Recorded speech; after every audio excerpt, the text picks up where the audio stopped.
جی S herbal wholesale Ayurvedic ادویات کا قابل اعتماد مرکز تجارت کے خواہش مند حضرات کو ہم مکمل ٹریننگ دیتے ہیں۔ ہمارے ساتھ تجارت کر کے بھرپور پیسہ کمائیں۔ علماء کرام، حفاظ، ڈاکٹرز اور میڈیکل والوں کے لیے خصوصی رعایت۔ تفصیلات کے لیے ابھی رابطہ کریں۔ سنشائن ہربل مایوس شادی شدہ مردوں کے لیے جڑی بوٹیوں سے تیار کردہ اثردار دوا۔ اس کے علاوہ وزن بڑھانے اور موٹاپا کم کرنے کے لیے لاجواب دوائیں انڈیا میں کہیں بھی حاصل کرنے کے لیے ابھی کال کریں۔ ری نوٹ ویلنیس نووا داد، کھاد، کھجلی، فنگل انفیکشن اور اس کے علاوہ بڑی بڑی بیماریوں کا بھروسہ مند علاج ری نوٹ اس نووا ایک لاجواب دوا۔ تفصیلات کے لیے ابھی کال کریں۔ بسم اللہ الرحمن الرحیم۔ السلام علیکم ورحمۃ اللہ وبرکاتہ۔ محترم ناظرین کرام، تحفظ دین میڈیا میں آپ کا استقبال ہے، خیر مقدم ہے، اور ہمارے خصوصی شو پرائم ٹائم میں میں ہوں آپ کو دوست ابرار الحق۔ ناظرین، آج کسی بھی قربانی کرنے والے سے پوچھئے کہ بھائی یہ قربانی کیوں کی جاتی ہے، تو اکثریت کو اس کا جواب ہی نہیں معلوم۔ بعض لوگ صرف اتنا کہہ پاتے ہیں کہ ابراہیم علیہ السلام نے وہ اپنے بیٹے کی قربانی دی تھی، اس لیے ان کی یاد میں ہم قربانی کرتے ہیں۔ جی ہاں دوستو، قربانی یقیناً ابراہیم علیہ السلام کی نشانی ہے، کیونکہ اسی کے بعد انہیں انی جاعلک للناس اماما سے نوازا گیا، یعنی وہ دنیا کے امام، سردار یا قائد بنا دیے گئے، اور اس کے بعد امت ابراہیمی میں پیدا ہونے والا ہر مسلمان دنیا کی قیادت کا منصب دار ہو گیا۔ اس قربانی سے ہمیں تو یہی پیغام ملتا ہے کہ قیادت یعنی لیڈرشپ مسلمان کا حق ہے۔ مسلمان صرف لیڈرشپ کے لیے پیدا کیا گیا، پھر کیا وجہ ہے کہ آج مسلمان صرف چپراسی، سیلز مین، چھوٹے موٹے تاجر، ڈرائیور، واچ مین یا کارخانوں کے ورکر یا پھر حلال حرام کی پرواہ کیے بغیر خوب کمانے والے امیر بن کر رہ گئے ہیں؟ بکرے تو ہر سال لاکھوں کٹتے ہیں، لیکن اس کے صلے میں دور دور تک کہ کسی کو قیادت ملی ہو، یہ دیکھنے میں اب تک کہ نہیں آتا۔ آئیے دیکھتے ہیں ہم سے غلطی کیا ہو رہی ہیں اور کہاں ہو رہی ہیں۔ لیڈرشپ نہ بکرا کاٹ کر ملتی ہے، نہ گوشت تقسیم کرنے سے ملتی ہے، بلکہ اللہ سبحانہ و تعالیٰ نے واضح طور پر ارشاد فرمایا ہے کہ تمہاری قربانی کا نہ گوشت اللہ کو پہنچتا ہے اور نہ خون پہنچتا ہے تو صرف وہ ہے تقوی۔ جو چیز قربانی کے بعد لیڈرشپ کے انعام سے نوازے جانے کا ذریعہ ہے، وہ دراصل قربانی کرنے سے پہلے سچے دل سے نکلنے والی وہ نیت ہے جس کے بعد وہ بکرے پر چھری چلاتا ہے۔ یہ نیت وہ عربی عبارت نہیں جو ہم مولانا لوگ جو ہے تو سکھاتے ہیں یا علماء کرام سکھاتے ہیں، بلکہ وہ نیت جو بیٹے کے گلے پر چھری پھیرتے وقت حضرت ابراہیم علیہ السلام کے دل میں تھی، وہ یہ تھی کہ اللہ تیرے حکم کے آگے میں اور میری اولاد کو بھی میں قربان کر سکتا ہوں، بسم اللہ اللہ اکبر۔ قربانی کا اصل فلسفہ اس کی نیت میں پوشیدہ ہے۔ لوگ یہ سمجھتے ہیں کہ بکرے کے گلے پر چھری چلانا سنت ابراہیمی ہے، انہیں یہی سکھایا گیا ہے۔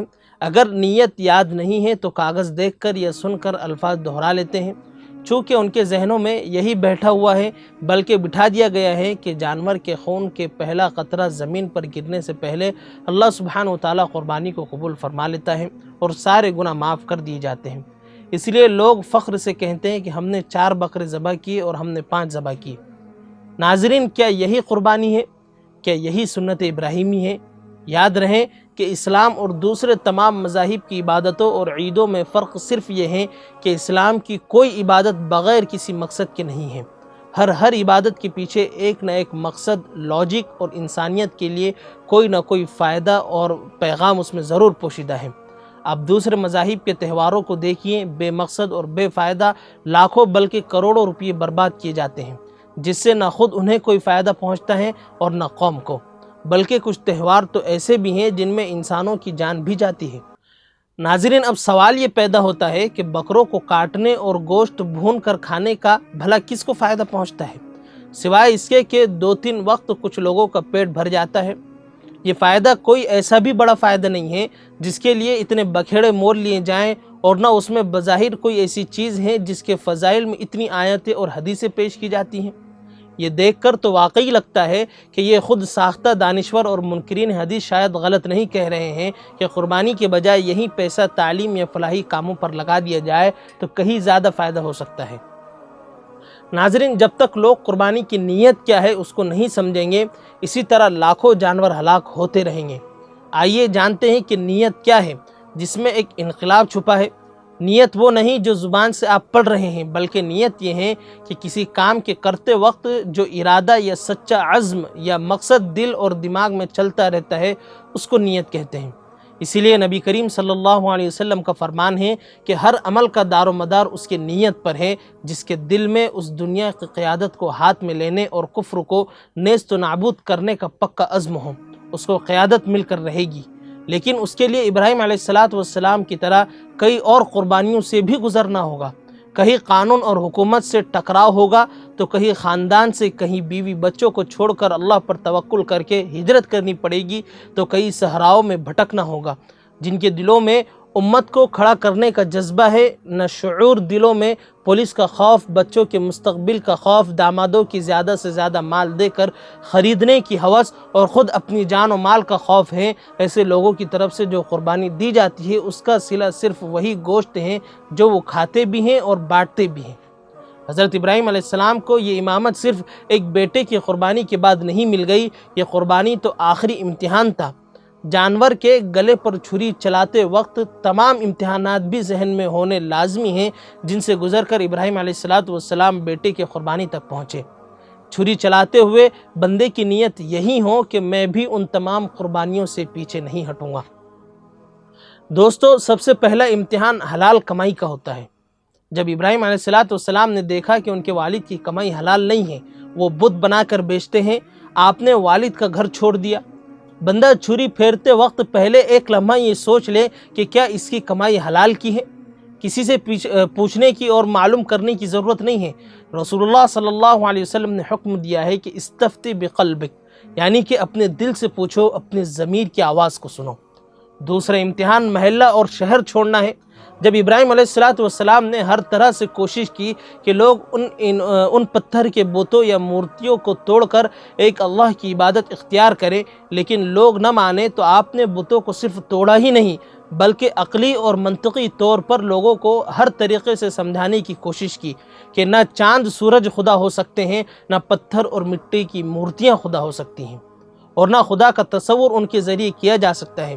ہندوستان کے مسلمان اس طرح سے سعودی عرب یا پاکستان وغیرہ سے زیادہ خوش نصیب ہیں کہ انہیں اس ماحول میں اللہ سبحانہ وتعالیٰ نے پیدا فرمایا ہے جس ماحول میں ابراہیم علیہ السلام پیدا کیے گئے تھے، یعنی جہاں قدم قدم پر بت بنائے جاتے ہیں اور پوجے جاتے ہیں۔ ہم جو کام دعوت کہہ کر صرف مسلمانوں میں کرتے ہیں وہ دعوت ہرگز نہیں ہے، بلکہ یہ نصیحت ہے۔ دعوت تو صرف اسے کہتے ہیں جو مشرکین کفار اور اہل کتاب کو دی جائے۔ جو لوگ کلمہ نہیں جانتے یا جان کر انکار کرتے ہیں، انہیں اللہ کی طرف بلانا اصل دعوت ہے۔ اس کام میں ہر قدم پر وہی مرحلے آتے ہیں جن سے ابراہیم علیہ السلام گزرے تھے۔ ناظرین، بکرے ذبح کرنے والے بسم اللہ اللہ اکبر کہتے ہوئے دل میں یہ سچا عزم پیدا کر لیں کہ سال میں کم از کم ایک مشرک کو ابراہیم علیہ السلام کی طرح ایک اللہ کی بندگی میں داخل کروں گا، تو وہ دن دور نہیں جب اس ملک میں آپ کی اکثریت ہو جائے گی، ورنہ آج اذانوں اور لاؤڈ اسپیکر پر پابندیاں لگ رہی ہیں، کل مسجدوں پر بھی پابندی لگ جائے گی۔ تیسرا امتحان تھا قانون سے ٹکرانے کا۔ یہ کوئی معمولی امتحان نہیں ہے۔ ہر حکمران یہی جانتا ہے اور یہی چاہتا ہے کہ صرف اس کا حکم چلے، اور جو اس کی مرضی پر نہ چلے اسے سزائے موت یا عمر قید یا جھوٹے انکاؤنٹر یا پھر جھوٹے الزامات میں ساری عمر عدالتوں کے چکر کاٹنے کے عذاب میں مبتلا کر دیا جائے۔ لوگ بڑی بڑی باتیں کرتے ہیں لیکن قانون کے آگے مجبور ہو کر اکثر مخبر یعنی کہ انفارمر بن جاتے ہیں۔ ابراہیم علیہ السلام کو بھی سزائے موت سنا دی گئی، لیکن آپ نے یہ پکی نیت کی ہوئی تھی کہ گھر یا شہر تو کیا جان بھی اللہ کے لیے قربان کرنی پڑی تو کر دیں گے۔ اللہ تعالیٰ نے آپ کی جان عزیز کو ختم ہونے سے بچا لیا، لیکن امتحانوں کا سلسلہ ابھی بھی ختم نہیں ہوا۔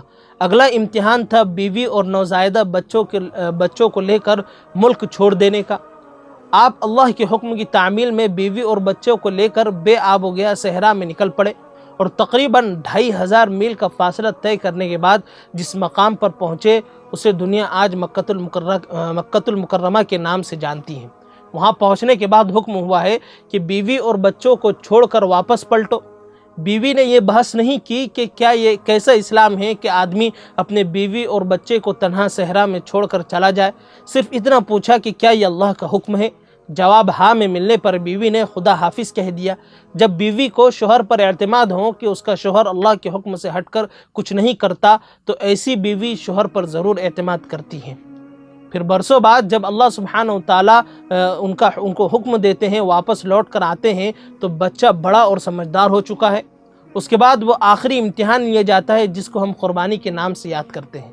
بندہ کسی مقصد کے لیے والدین کو چھوڑ سکتا ہے، ملک کو چھوڑ سکتا ہے، بیوی کو بھی چھوڑ سکتا ہے، لیکن اولاد کو نہیں چھوڑ سکتا۔ یہیں پر ہر انسان کا امتحان ہوتا ہے۔ اللہ تعالیٰ کو بھی یہ آزمانا تھا کہ ابراہیم علیہ السلام اللہ کی محبت میں اولاد کو قربان کر سکتے ہیں یا نہیں۔ کیا اولاد کی محبت میں اللہ کے حکم کو ٹالتے ہیں؟ یہاں بڑے بڑے لوگ اولاد کی محبت میں آزمائے جاتے ہیں۔ شادی بیاہ کے موقع پر، اعلیٰ تعلیم کے لیے، بچوں کے شاندار مستقبل کے لیے لوگ اللہ کے احکامات کو جانتے ہوئے بھی مان نہیں سکتے، لیکن ابراہیم علیہ السلام اس امتحان میں بھی پورے اترے اور بیٹے کے گلے پر چھری پھیرنے تیار ہو گئے۔ اس امتحان میں پورے اترنے کے بعد اللہ سبحانہ و تعالیٰ نے انہیں اس شاندار انعام کا اعلان فرمایا، جس کو قرآن کریم یوں بیان کرتا ہے کہ وَإِذِ ابْتَلَىٰ إِبْرَاهِيمَ رَبُّهُ بِكَلِمَاتٍ فَأَتَمَّهُنَّ قَالَ إِنِّي جَاعِلُكَ لِلنَّاسِ إِمَامًا، یعنی جب ابراہیم علیہ السلام کے رب نے انہیں کئی باتوں سے آزمایا اور وہ ہر امتحان میں پورے اترے تو کہا کہ میں آپ کو تمام انسانوں کی امامت عطا کروں گا۔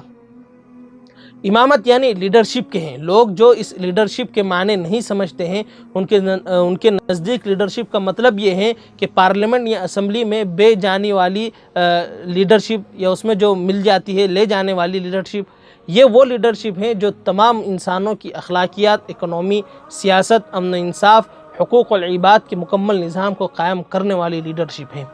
دوستو، یہ صرف ایک بکرے کی قربانی نہیں ہے، اس کے خون کا پہلا قطرہ اس بات کا اعلان کرتا ہے کہ اللہ تعالیٰ نے ہمیں اس دنیا کی لیڈرشپ کے لیے پیدا کیا ہے، اس پر ہمارا حق ہے، یہ ہمارا منصب ہے۔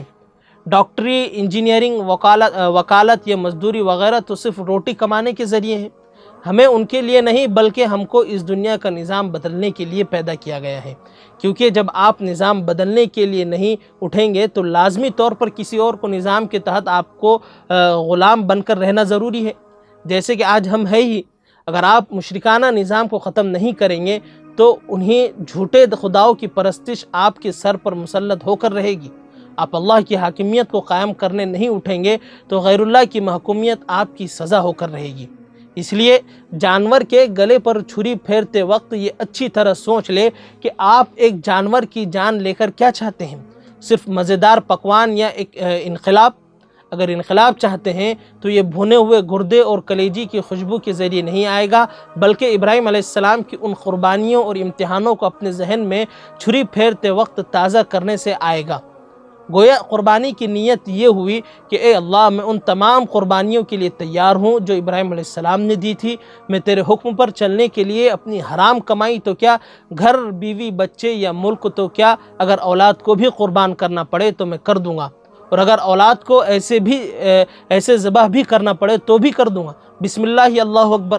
جب بندہ اس سچی نیت کے ساتھ جانور ذبح کرتا ہے اور اس کا گوشت گھر گھر پہنچتا ہے تو یہ گوشت دراصل ایک پیغام ہے جو گھر گھر یہ اعلان کرتا ہے کہ بھیجنے والے نے یہ عہد کر لیا ہے کہ وہ اللہ کے حکم کو قائم کرنے کے لیے اپنی اولاد کو بھی قربان کر سکتا ہے۔ اس طرح اللہ سبحانہ و تعالیٰ کا وہ کیا دین ہے، کیا حکم ہے جس کے لیے یہ بندہ اولاد کو بھی قربان کر سکتا ہے، وہ ہر ایک کے ذہن میں تازہ ہو جاتا ہے۔ اس طرح پورا خاندان اور پورا معاشرہ اللہ کے حکم کو قائم کرنے کے لیے اٹھ کھڑا ہوتا ہے۔ یہ ہے وہ فائدہ جو ایک بکرے کی قربانی کے ذریعے ہوتا ہے۔ ناظرین، ہر قربانی کرنے والا چھری چلاتے وقت پہلے اپنی انا کو ذبح کرے، اپنی قابلیت، اپنی میں، اپنی شہرت یا دولت کی تمنا اور اپنی خاندان کے فخر و غرور کو ذبح کرے، اور ایک معمولی خدمت گزار کے طور پر اپنے آپ کو ایک اجتماعیت اور ایک امیر کی اتباع کے حوالے کر دے۔ تب جا کر ایک بکری کی قربانی سے دنیا کو فائدہ پہنچے گا، ورنہ اپنی انا کو قربان کیے بغیر جو قربانی ہوگی اس سے کوئی انقلاب نہیں آنے والا۔ امت جتنی ذلت کا شکار آج ہے، اس کی ذلت میں ہر سال اضافہ ہی ہوتا رہے گا۔ خیر ناظرین، امید ہے کہ آپ کو یہ تمام باتیں سمجھ میں آئی ہوگی۔ اللہ ہم سب کا حامی و ناصر ہو۔ پھر ملاقات ہوگی ایک نئے موضوع کے ساتھ، جب تک کے لیے خدا حافظ۔ السلام علیکم ورحمۃ اللہ وبرکاتہ۔